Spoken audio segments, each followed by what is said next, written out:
ese nawe mutima kabyarama nimba naragenze ndabona ubu nkawe koko semana ni umuntu udagira iboko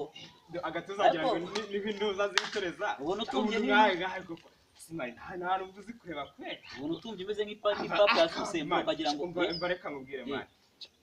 ndi mwakobwa ntajya nshaka abandi bakozi baba nkawe mbere ahubwo nkaye ziko wibeshye warabizi ibyo nakuri tu asha wowe ubwo washobora koko akusha ubundi wumva ye umva mwana umva n'ikindi kintu utazongera kumenyera ugende uranyishe ubundi ibintu nkamwe nari narabiyamye genda sha data we ndabibanye ko kuba ubutumi ntabwo ari bwo bugabo